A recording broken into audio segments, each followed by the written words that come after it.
It was a shock revelation that rocked WA Labor. Less than a year from the party's 2017 win, newly elected member for Darling Range, Barry Urban, quit Parliament after it was revealed he wore a fake medal, which he claims was for war crimes investigations in Bosnia. This is a situation that I regret, and this will haunt me for the rest of my life. The Labor MP also resigned from the party, and a few months later, he was charged with fraud.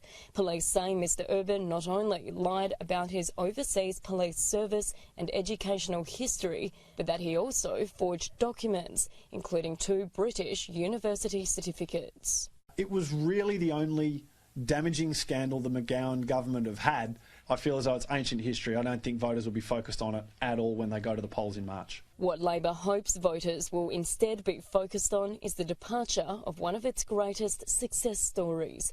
Treasurer Ben Wyatt will be leaving Parliament after the March election, after a turbulent year of indecisiveness about whether to resign.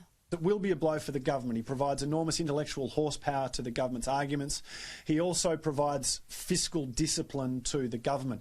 That is, I've got to say, something that the McGowan government have been extremely good at. They've been extremely disciplined. Mr Wyatt's strict fiscal management eventually led WA back into the black, with a budget blueprint focused on driving down debt.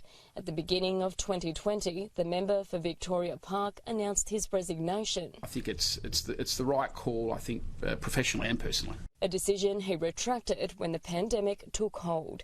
The Treasurer claiming he couldn't leave his position while the world grappled with the devastating economic impacts of COVID-19.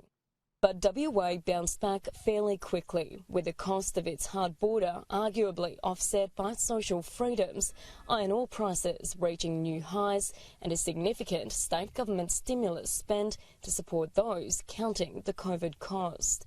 The state's financial position left Ben Wyatt comfortable to resign again, this time for good. Sometimes, perhaps I'm a bit like a bad breakup. It takes a couple of goes, but this is the right decision for me, and I think the party and the people of WA are very well placed. Who the next Treasurer will be is still unknown, the Premier not willing to announce the next bookkeeper ahead of the state election, instead reminding WA voters of the outgoing Treasurer's record before they hit the ballot box.